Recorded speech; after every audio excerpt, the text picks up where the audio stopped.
Okay, greetings and welcome to another Grenfell MediaWatch update. And today's edition I want to call Preaching Endgame. And what is it, 2 weeks, one snowstorm later, I want to come back with the tragic news of a woman known as Maria Del Pilar Burton. She passed away 7 months after the massacre took place. She was in the hospital for 7 months with her husband after being trapped on the 19th floor, and our condolences go out to her. Now, her particular passing is of much interest to us for many reasons, really, because it's become the catalyst for some truth-telling. One of the things we noticed was that the Daily Mail and the Sun continued with their normal nonsense, claiming that only 71 people had passed. But we had a respectable report from The Guardian, and they had the decency to actually acknowledge that now at least 71 have passed away. Some papers now, including the Evening Standard, surprise, surprise, are starting to acknowledge at least 72.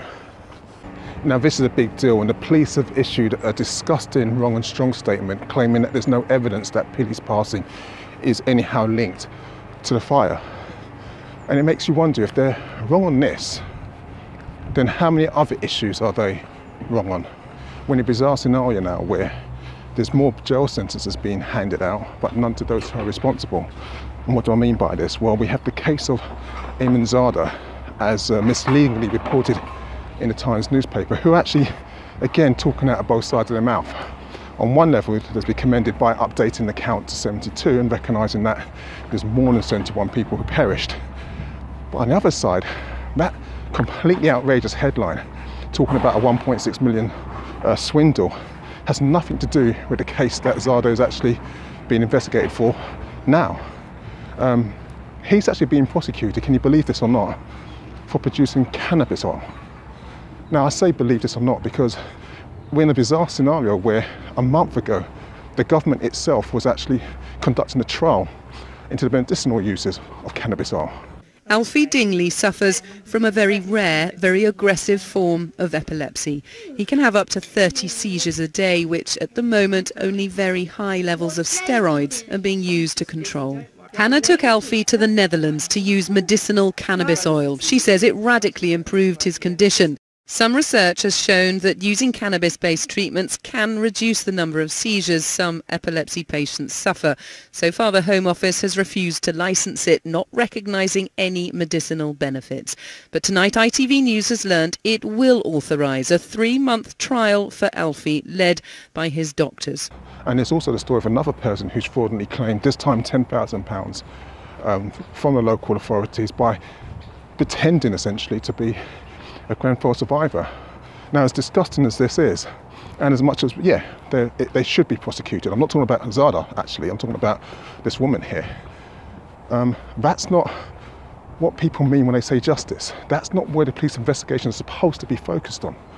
So what we have to acknowledge is that the growth of all these negative media stories really coincide with Stormzy's fantastic performance reigniting the debate around Grenfell. Now, yo, Theresa May, where's that money for Grenfell? Well, you thought we just forgot about Grenfell, you criminals, and you got the truth to call us savages. Now, Stormzy came under some savage attack. And as a result, what we had was government MPs contacting ITV complaining about his so-called rant. You had the ex-leader of UKIP on television defending his girlfriend's disgusting racist comments about Grenfell survivors being a nest of immigrants. The discussion was reignited. And that's what we needed, because there are some people who think that we're moving into the end game, and I'll talk a bit more about that later. Now, Stormzy said many things during his performance, but the key line that the media picked up, and indeed the government, was this question of where's the money? So let's look at that, because that seems to be the area which causes most confusion. Now, we heard about the PM giving him shade, pretending that she hadn't seen the performance, and sending out a minion to actually make the announcement that the government has actually given some £58 million to the Grenfell survivors. The figures don't quite add up. Of the 28 million that was pledged in last year's budget for the Grenfell survivors, that was supposed to be split between regeneration projects, which is gentrification by another word, mental health projects, and building a community space for Grenfell United. That's 28 million, not 58 million. And if you look even closer at government spending, the Housing Secretary has announced that they have actually given back £72 million that they haven't spent on affordable housing because it's no longer required. Do you get that?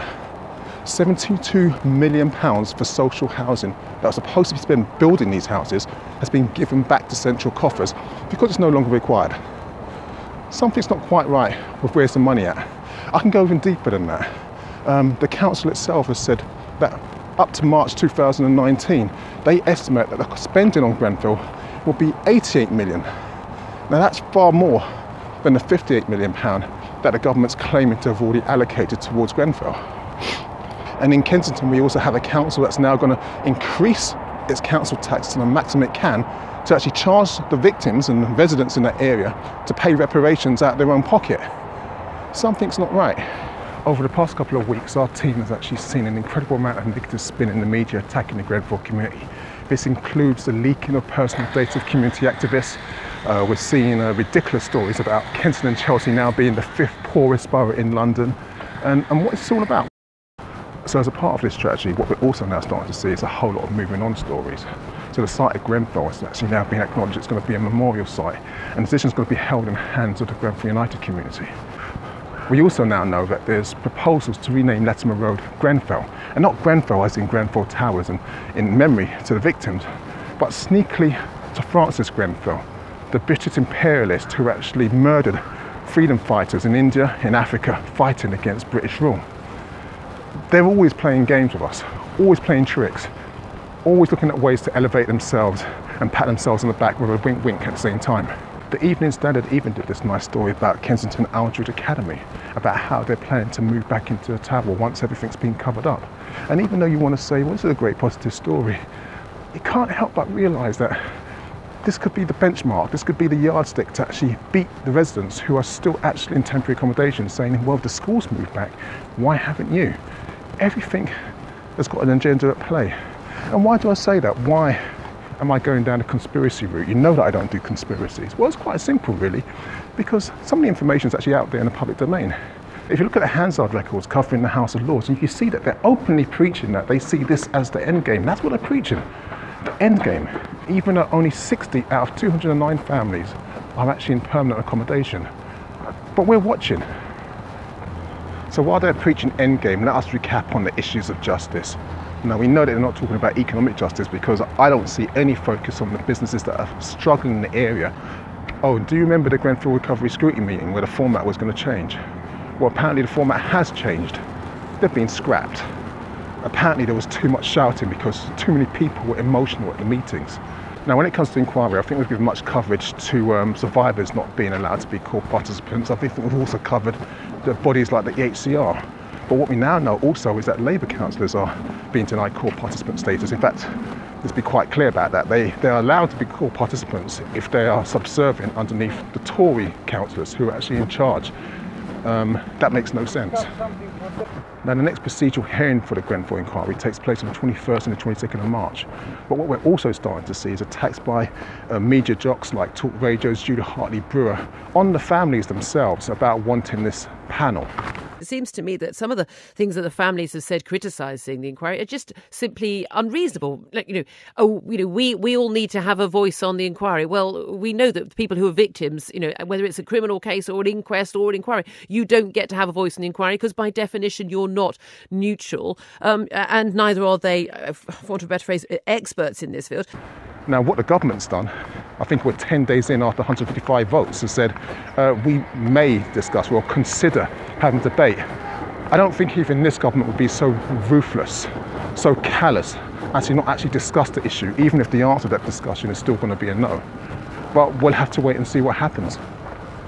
So like I said, I find it incredible that we're having people in the House of Lords talking about an end game, especially while we're finding that there are leaked reports of memos which are saying that some fire assessment tests have been doctored.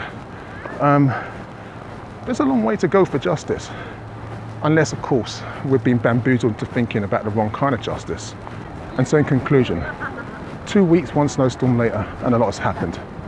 We have Tory MPs like David Morris, who actually says he empathises with Stormzy's comments and that he thinks the government's doing everything it can do to help the Grenfell survivors. And on the same team, we have Philip Davis, who's actually saying that Stormzy's talking nonsense. We have a government talking out both sides of its mouth. What we need to understand is that this is a government and council that is panicked about the upcoming elections. The elections is the focus of everything that they're doing right now. Not justice, certainly not Grenfell. And I'm not saying that there are not some good people involved in looking after the Grenfell community. And I really feel it for them. But we've got to understand that the hand at play, the one that's moving the pieces, has no concern, has no empathy, does not care. They just want to retain power. Now, a few months ago, I spoke about understanding the rules of the game. And I think that that video is quite apt at this particular time. There are many people out there who think that this is the end game. They think that justice could be thwarted and they're putting the legacy phase into place. And we mustn't be distracted. You see, I think that what Justice for Grenfell did was a game changer. And what Stormzy did magnified that effect. We're starting to see an awakening of the consciousness of Grenfell. And it's very important that we do not become complacent. We've had voices like Adele, Ligali, Les Ferdinand, all making great contributions. I think Emily Sandé has also joined. But what they're doing is making sure that the issues remain in the public consciousness, because there are many dark forces out there that would have us forget and hope that it's all going to be nice, tidily resolved by June. So I want to say, in fact, I want to repeat the words of Les Ferdinand. There's a lot of people talking out there, but right now we need action. And I'm going to close as I always do. May the ancestors continue to guide and protect us. Ashe.